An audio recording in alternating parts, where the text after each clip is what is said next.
먼저 실거주 의무 폐지 뭐 이 얘기 많이 나오고 그렇죠. 이 얘기 나오면 꼭 둔촌 주공 아파트 네, 새로 네. 입주하시는 분들 이제 어떡하느냐 뭐 이런 맞아요. 얘기도 있고 그렇습니다. 이건 어떻게 될 것 같습니까? 일단 총선이 이제 키인데요. 네. 실거주 의무를 폐지하면 일단 이 투기 성향이 좀 등장을 하게 됩니다. 특히 둔촌 주공이기 때문에. 네. 여러분들 아시지만 우리가 보통 투자를 할 때 자산의 가치가 그 수익률이라고 하죠. 네. 근데 이제 실거주 의무를 폐지하면 어떻게 하는 일이 벌어지냐면 통상적으로 월세, 선진국들은 월세 기준으로 임대 수익률을 계산하잖아요. 네. 그래서 이제 자산가들이 이제 주택을 매입을 하지 않습니까? 근데 이제 실거주 의무를 폐지한다는 거는 그럼 자산가라는 얘기잖아요, 상식적으로. 네. 근데 우리는 그게 아니고 전매를 풀어주는 제도가 같이 있기 때문에 네. 실거주 의무를 폐지하면 주택을 사가지고 바로 팔려는 이제 행위들이 벌어지는 거죠. 네. 단기 시세 차익. 네. 그러니까 정상적인 투자하고 좀 거리가 먼 거죠.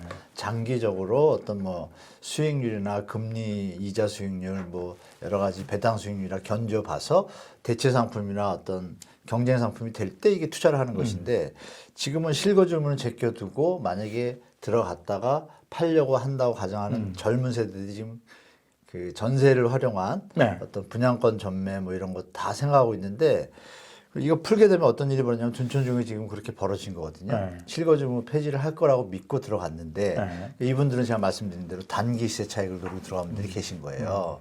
그럼 이분들은 실거주 의무 폐지가 안 되면 어떤 일이 벌어지냐. 팔려는 행위가 불가능하죠. 네. 그럼 들어가야 되지 않습니까? 네. 근데 알고 보면 예를 들어서 둔촌중공이 10억짜리가 통상적으로 있는데 10억인데 계약금이 10%잖아요. 네. 1억 투자를 했어요. 네. 그 나머지가 이제 중도금 대출이 됩니다. 그거를 2024년 올해 말이나 내년 초에 입주하잖아요. 입주할 때까지 이자를 계산해 보면 작년 때를 비교해 보면 다 합해서 한 5천만 원 정도 소요가 됩니다. 네. 비용이. 네. 그런데 얘가 만약에 2억이 올랐다 그러면 투자 수익률이 5천만 원은 손실됐다고 치고 2억이 오르면 1억 5천 자기 원금은 찾고 네. 2억이니까 5천 빼면 1억 5천을 벌게 되잖아요. 네. 수익률이 150%가 나오는 거예요. 네. 그러니까 현재 대한민국 자본주의 자산시장에서 1, 2년 만에 150% 수익률은 어마어마한 거지 않습니까? 근데 이걸 노리고 들어간 젊은 분들이 많아요. 근데 이분이 원래 실거주 의무 폐지에 했으면은 하나 따라붙어야 될 게 뭐냐면 분양권 전매가 안 돼야 되는 거예요. 왜냐하면 정부나 국토부의 입장은 이런 거죠. 돈이 없는 젊은 분이나 무주택자분들이 일단 집을 사둬서 전세보증금, 전세를 놓고 그동안 돈을 모아가지고 나중에 들어갈 수 있는 기회를 박탈하지 않냐는 게 지금 반론이거든요. 네. 네. 그러면은 안 팔면 되잖아요. 맞잖아요. 그 논리는 내가 돈을 모을 때까지 안 팔겠다는 얘기잖아요. 그러니까 이거를 실거주 의무가 네. 아니고 그 보유기간으로 하면 어때요? 아, 정확한 말씀이에요. 그러니까 보유기간을 실거주와 하면- 상관없이 그런 네. 분들을 위해서 네.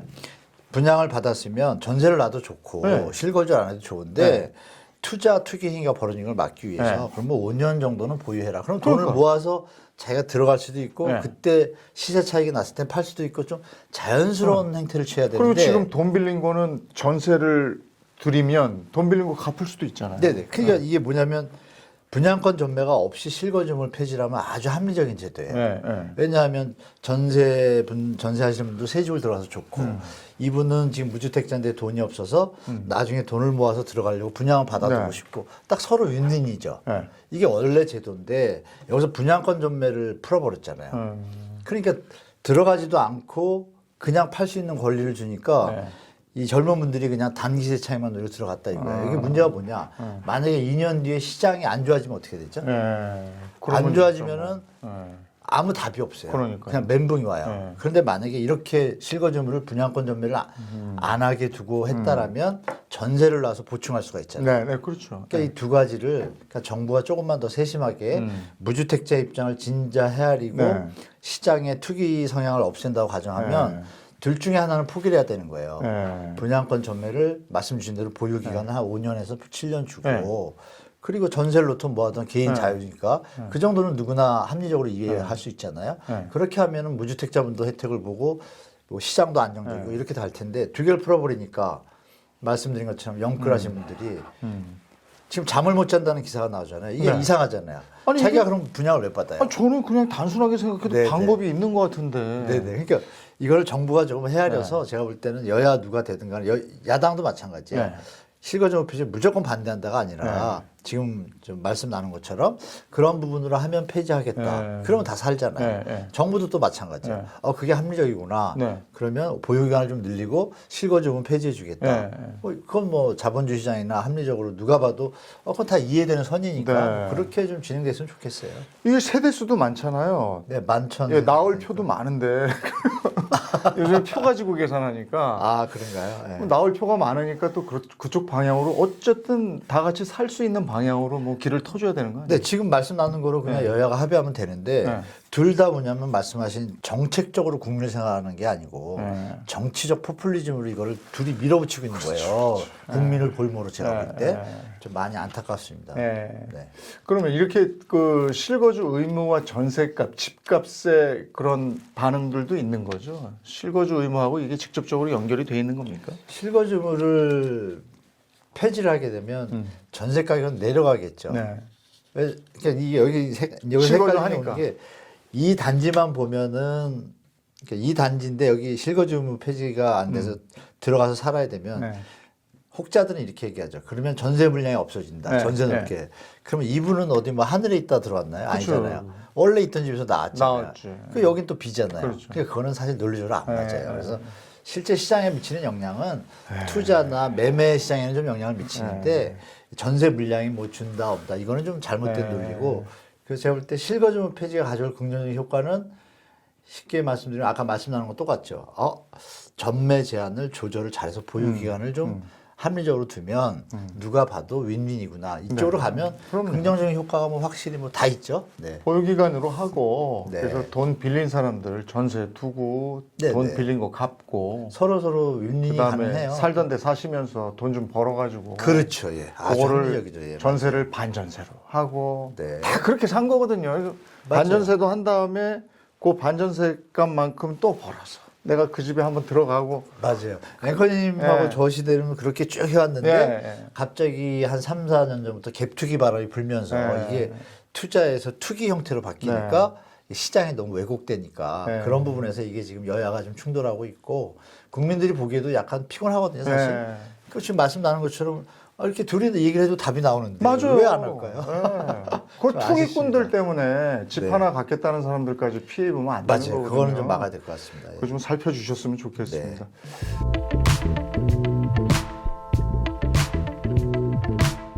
그러면 작년 이맘때 분위기하고 올해 지금 이 시점의 분위기 한번 어때요?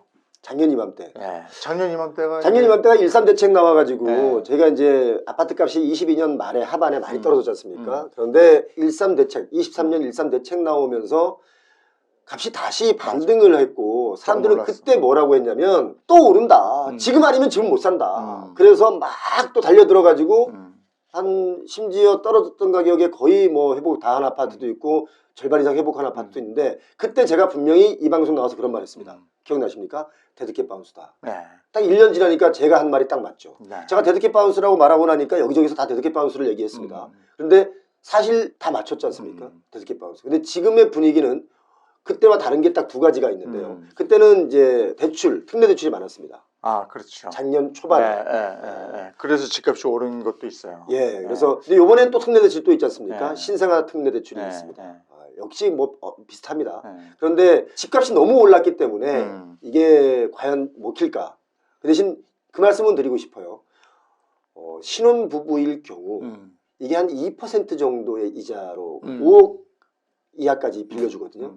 5년간 빌려줍니다. 그리고 만약에 아이를 하나 더 낳았다 중간에 그러면 다시 5년 동안 연장해 줍니다.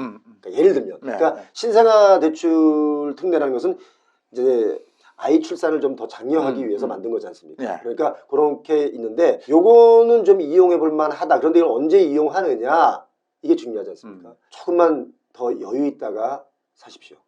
여유 있게 보다가. 왜냐면 이게 1월 29일부터인가 아무튼 1월 말부터 이게 실행이 되는데 좀 더 천천히 실행되자마자 빨리 가서 사지 마시고 좀 천천히.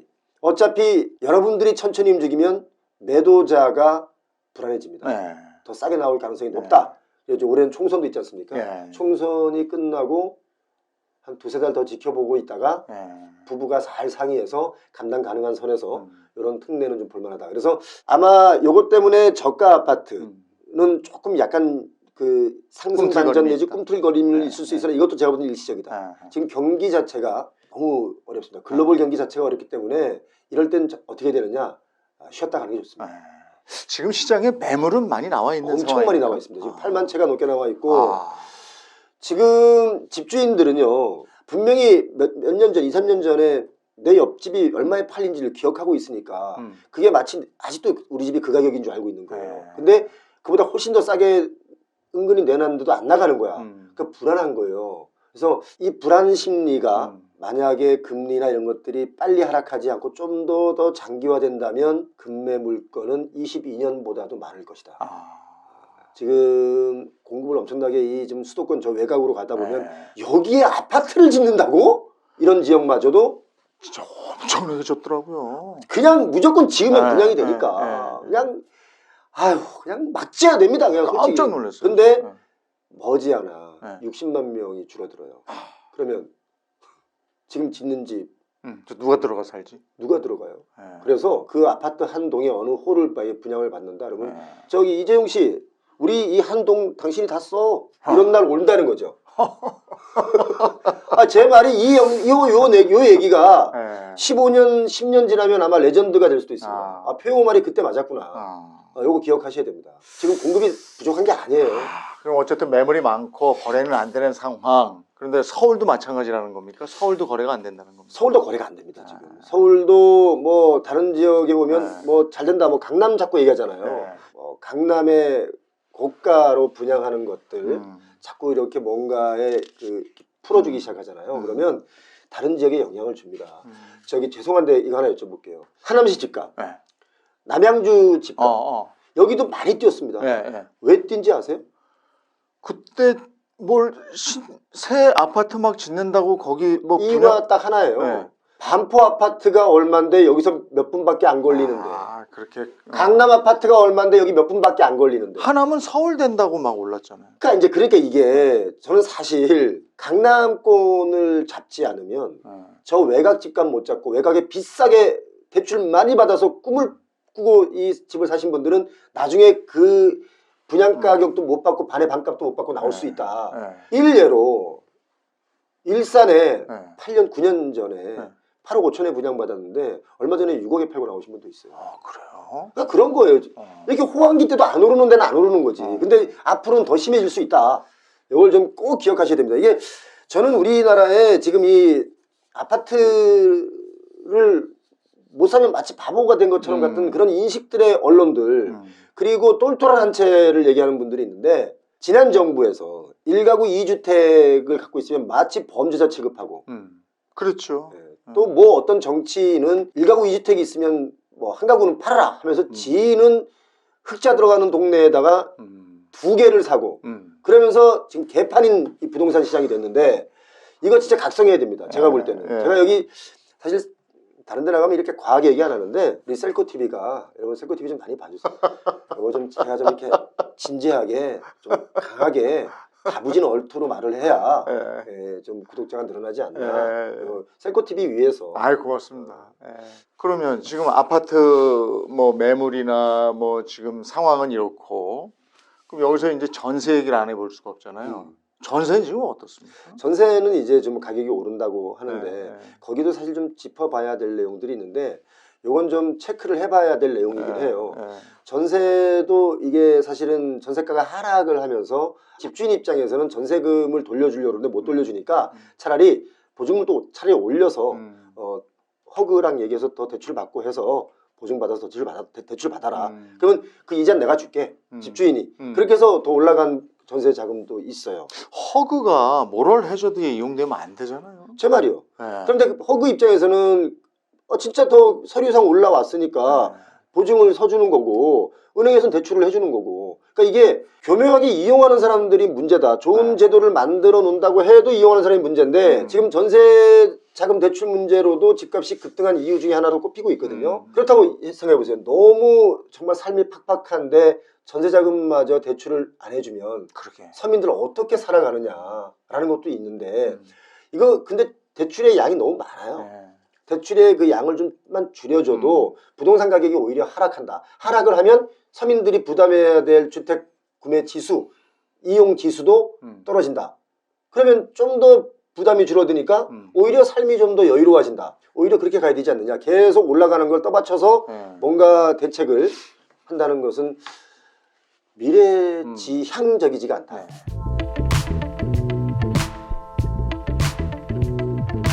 근데 최근에 이 윤석열 정부의 부동산 정책을 보면 좀 다시 규제를 풀어준다.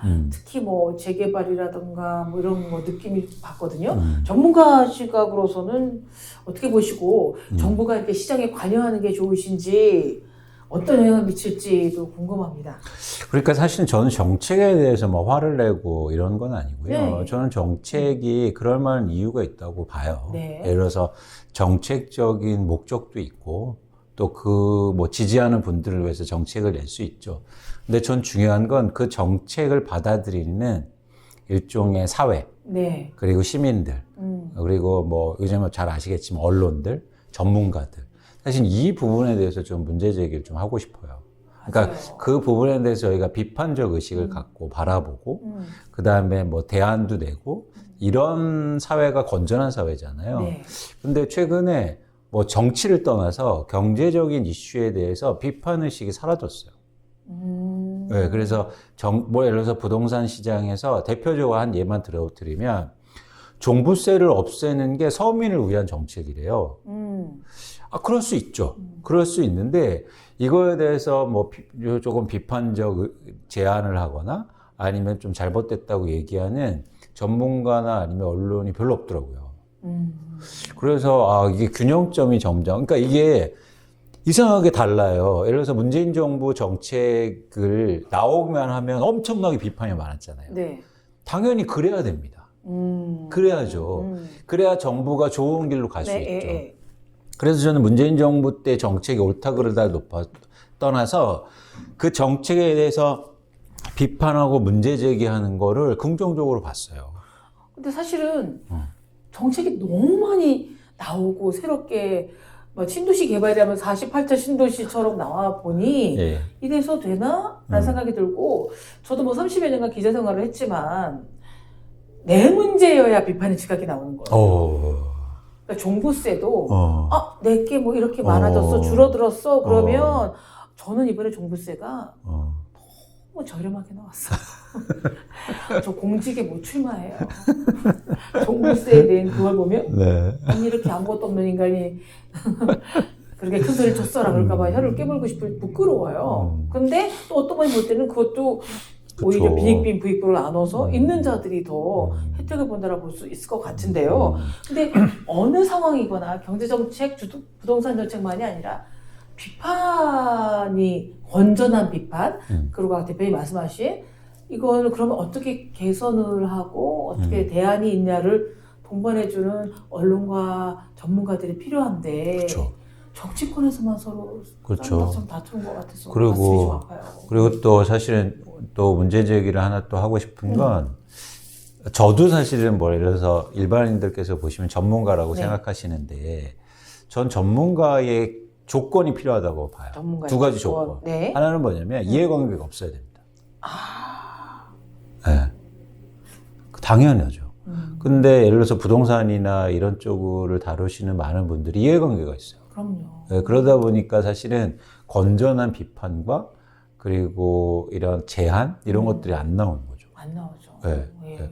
그리고 두 번째는 이게 약간 논란의 여지는 있지만 전 경험이 많다고 전문가라고 생각하지 않아요. 오. 네. 예. 사실은 나쁜 경험을 많이 하는 게 전문가입니까? 그렇잖아요. 그렇죠. 실패 전문가. 그렇죠. 그러니까 그것처럼 사실은 근데 우리나라는 특히 자산 시장에서는 나 막 돈 벌었어. 그리고 나 막 집 10채 있어. 그다음에 뭐 나 20년, 30년 동안 부동산 했어. 이런 분들이 전문가라고 대접받고 있다는 하고 거예요. 있죠. 근데 그게 사실 아니거든요. 제가 볼 때 자산시장을 보는 입장에서는. 네. 그래서 저는 이 두 가지 측면에서 한국의 전문가들, 특히 자산시장, 부동산 이런 쪽의 전문가들이 현저히 없다. 네, 그런 생각을 좀 갖고 있습니다. 동감합니다. 동감합니다. 네. 근데 이제 보니까 아까 정책 내놓은 것에 대해서 이어서 얘기하자면 네. 지난해에도 뭐 특례보금자리 론이라든가 50년 만기 대출 제가 50년짜리 만기 대출을 하면 저는 100세가 넘어서 그렇게 이렇게 사셔야죠. 건강하게, 네, 네. 건강하게. 그러니까 일단은 이렇게 천천히 나눠도 된단 말이야. 혹할 정책이 나왔다가 아니나 다를까 급하게 사라졌어요. 네네네. 그러니까 어떻게 보면 이게 병이 있다 그러면 좀 냉정하게 진단도 하고 뭐 여러분들의 소견을 좀 들어야 되는 건데 그냥 아파? 밴데이지 붙여줄게. 예. 심심해? 소금 쳐줘? 이렇게 해서 다들 우왕좌왕하게 네. 만드는 것 같거든요. 네. 예. 맞습니다. 근데 지금 이제 근원적인 문제가 뭐냐면 한국의 가계부채가 너무 많잖아요. 네. 그러니까 계속 빚으로 부동산 시장을 떠받치거나 아니면 계속 수요를 당길 수는 없거든요. 그러니까 이런 정책들도 너무나 제한적인 거예요. 네. 그리고 예를 들어 지금도 올해도 이거 특례보금자론이 지난해 나왔잖아요. 네네. 올해는 또 뭐가 나오냐면 신생아 대출이 나와요. 아, 그래요? 이거 좀 생각해 보세요. 신생아 대출 왜 나올까요? 저금리로. 출생. 그러니까 정책 목적이 네. 출생을 네, 장려하기 위해서. 그런데 네. 근데 출생을 안 하는 그 이유 중에 최근에 정부가 발표한 자료를 보면 1위가 뭐냐면 높은 집값이에요. 맞아요. 예전에 우리 때는 말이야 단칸방에 사과 상자 하나 식탁에 두고 샀다라는데 지금 21세기에 못 그러죠. 그렇죠. 그리고 신랑감의 조건이 집을 구할 수 있나 없나 아무리 뭐 해도. 그러다 보니까 높은 집값이 사실은 저출산의 원인인데 정부는 이 근본적인 원인 파악을 했음에도 불구하고 해결책은 뭐냐면 대출이에요. 폭탄을 던져주는 것 같아요. 약간 이상하지 않습니까? 네. 그러니까 이렇게 나와야죠. 인과관계가 이게 저출산의 원인이 높은 집값에 있다고 파악했으면 그럼 집값을 안정시키거나 내리는 정책이 나와야 되잖아요. 그렇죠. 근데 그냥 대출 받아서 사래요. 대출 쉽게 해줄게. 영혼을 끌어모으라고 연끌도 있었죠. 네. 그러니까 저는 그런 부분에 대해서 좀 고민하고 근원적인 한계가 있다. 왜냐하면 가계부채가 이렇게 많은 상황에서 어떻게 계속 대출을 해줍니까? 근데요, 그 정책이 시장을 다시 우려하려면 특별한 조건이 맞아야 된다면서요, 대표님? 그렇죠. 어떤 조건입니까? 그러니까 일단 부동산 시장에 큰 전제가 필요해요. 네. 한국의 부동산 시장은 투자화돼 있어요. 투자화. 네.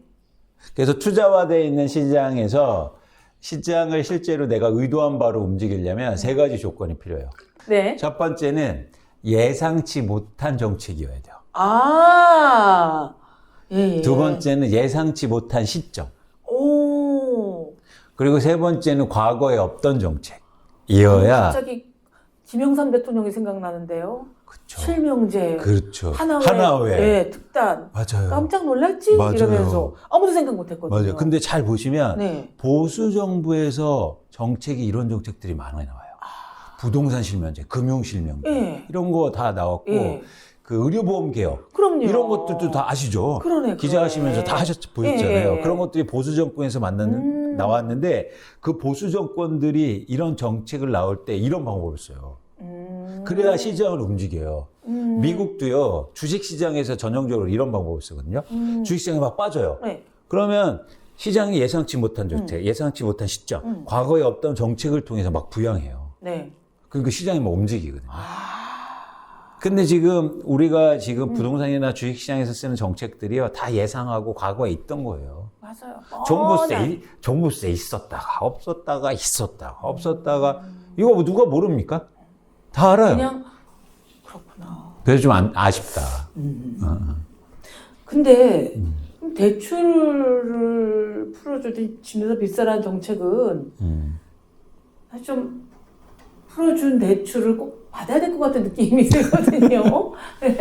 그게 풀어줬대는데 저도 한번 그게 유기적인 그 하고 싶은데. 의견이 뭐냐면 네. 부동산 이 일종의 바닥 업계에서요. 네. 몇 가지 중요한 격언 중에 하나예요. 대출 해줄 때 사라.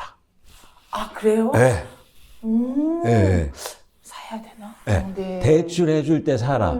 그래서 정부가 이런 대출 규제를 완화해 줄 때 부동산을 사야 된다. 안 사면 바보다. 네, 그러니까 그 격언 중에 하나예요. 여러 가지, 뭐 대표적으로 이런 경우 네. 있잖아요. 뭐 장화 신고 들어갔다가 맞아. 삐딱구두 신고 나온다. 뭐 이런 네, 격언들이 맞아, 많거든요. 맞아. 통용되고 있는. 집값은 오늘이 제일 쌀 때다. 그런 거. 뭐 네. 내 집은 언제 사도 괜찮다. 맞아. 뭐 이런 거. 네. 근데 이제 옳다 그르다를 저희가 살펴봐야 되는데 네. 큰 전제가 달라요.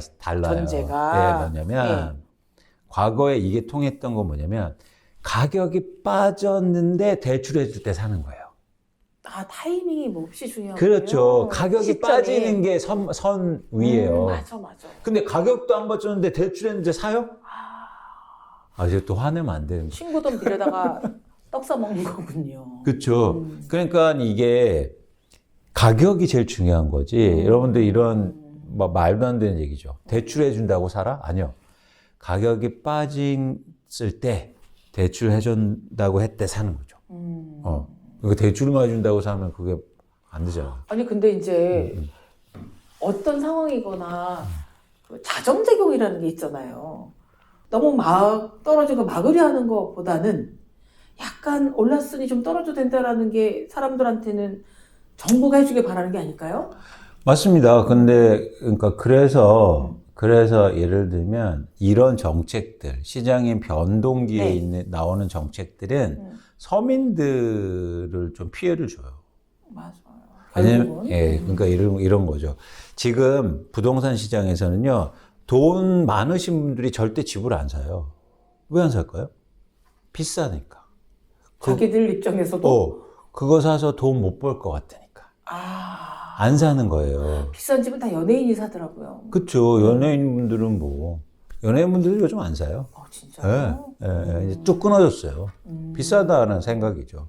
그런데 이런 시장이 비싼 상황 속에서 막 정부가 대출해 줄게 이러면 무주택자분들이 마음 급해서 사실 거잖아요. 혹하죠. 그리고 대부분 이런 정책들이 무주택자한테 맞춰져 있어요. 저는 오히려 그럼 이렇게 하자는 거죠. 부동산 경기 살리고 싶어? 그러면 돈 있는 사람한테 돈 더 꺼주란 거예요. 사라고. 근데 안 살 겁니다. 제가 단언하건대. 왜요? 부자들이 돈 꺼줄게 집 좀 사주세요. 그럼 사줄 것 같으세요? 부자들한테 돈 꺼줄게 미분양 아파트 사세요. 이러면 살 것 같으세요? 누가 삽니까? 무주택자와 서민들만 사는 거예요. 영악한 사람들은 안 사죠. 안 사죠. 그래서 저는 열받는 거죠. 좀 정신을 차리겠습니다. 네. 그래서 이제 정책의 설계가 좀 잘 됐으면 좋겠다. 근데 이제 현 정부의 부동산 정책에 되게 기대가 컸잖아요. 왜냐면 지난 문재인 정부가 너무 뭐 하염없이 정책을 많이 특단 조치라면서 했고, 문재인 대통령도 자신 있다고 하셨는데, 그래서 이번 정부에도 기대가 컸기 때문에 뭐 실망감도 있으실 텐데, 이강수 대표님이 볼 때 아직까지 내놓아진 부동산 정책을 보면 몇 점 정도? 저는 49점 정도 주고 싶어요. 100점 만점. 낙질세. 네, 100점 만점. 어허. 그러니까 원래 부동산 정책이요, 한 50점 넘어가기가 쉽지 않아요. 50점을 넘은 정부가 있었나요? 전 없다고 봐요. 그러니까 다 비슷해요. 제가 볼 때. 부동산의 국한에서. 한 49점 다, 48점. 네. 근데 저희가 이제 기대하는 건 그걸 넘기를 기대하는데, 그럼요. 그걸 전혀 못 넘고, 그냥 기대 수준의 정책, 뭐 이 정도? 기대할 거 없겠네, 아직까진. 이런 근데 거죠. 우리가 역사책을 읽는 이유가 과거의 찬란한 성공을 보라는 게 아니라 실패에서 배우잖아요. 이거는 이래서 실패했으니 현대에서 하지 말자라거나 뭐처럼 과거에 내왔던 정책 중에 수선을 한다거나 뭐 이런 거 고쳐줄 수 있는 이 시기에 다시 맞는 정책들이 있었을까요? 옛날에 좀 반추해 보시면. 그러니까 여러 가지 정책이 사실 굉장히 많이 나오잖아요. 부동산 네네, 정책이. 네. 근데 저는 역설적으로 가장 오래된 정책 중에서 네. 그 이승만 대통령 때 아, 그렇게까지 그 내려갈 줄은 몰랐는데요. 너무 가나요? 네. 아니요, 좋아요, 좋아요. 그러니까 왜냐면 기억도 안 나는데. 그러니까 네. 과거에 있던 정책을 얘기할 때 그러니까 없어야 된다고 제가 말씀드렸잖아요. 네. 그렇게 오래된 건 사람들이 생각 안 하니까 네. 이거 없었던 정책이라고 네, 네. 볼 수 있는 건데 저는 그때 그 토지 개혁을 해요. 토지개혁이요? 네. 일제강점기 때나 했던. 네. 그러니까 뭐냐면 이승만 정부 때 일종의 그 지주들이 땅을 많이 갖고 있었잖아요. 그럼요. 네, 그 독식을 했죠. 통일, 그러니까 그 해방되고, 네네. 그렇죠. 그리고 독립된 다음에, 네네네. 근데 지주한테 땅을 유상으로 몰수해요. 유상이요. 오. 무상몰수는 아니에요. 북한은 무상몰수했죠. 아, 적절한 가격을 줄 테니 땅 다오. 그렇죠. 그 다음에 그걸 유상 분배해요. 아, 국유지 분배. 예. 그래서 많은 서민과 중서민들이 내 땅을 갖기 시작해요. 네. 굉장히 중요한데. 네. 그래서 사실은 일부 학자들도 많이 동의하는 바지만 대한민국이 전쟁에서 이긴 이유이기도 합니다. 내 땅을 지키려고.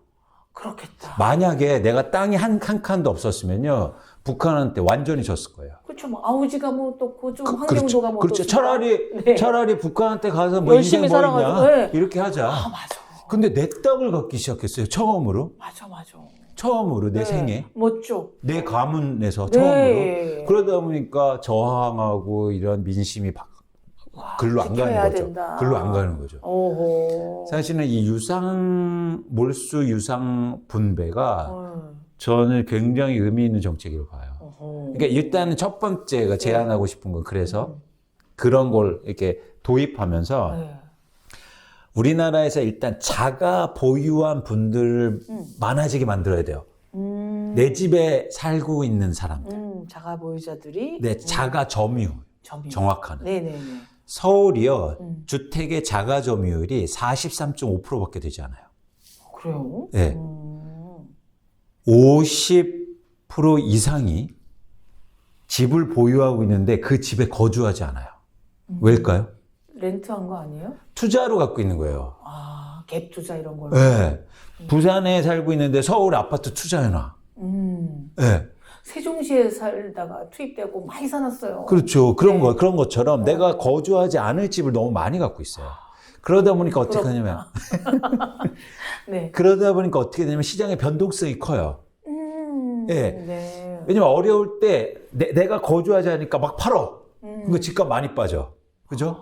내가 거주하는 집은 안 팔잖아요. 못 팔죠. 못 팔죠. 네, 아까 한 채 사시는데 오르거나 떨어지거나 안 되시잖아요. 근데 이거 너무 투자를 많이 갖고 있기 때문에 시장이 어려워지면 바로 팔아버려. 그리고 또 시장이 좋을 때는 어떻게 해요? 투자로 막 사. 맞아.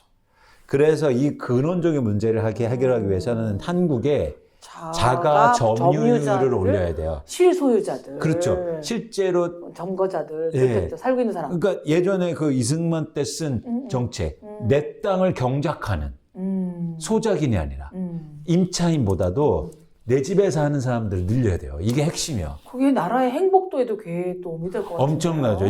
예를 들어서 미국이나 다른 나라들은요, 자기 집에 사는 비율이 높단 말이에요. 자가 점유율이요.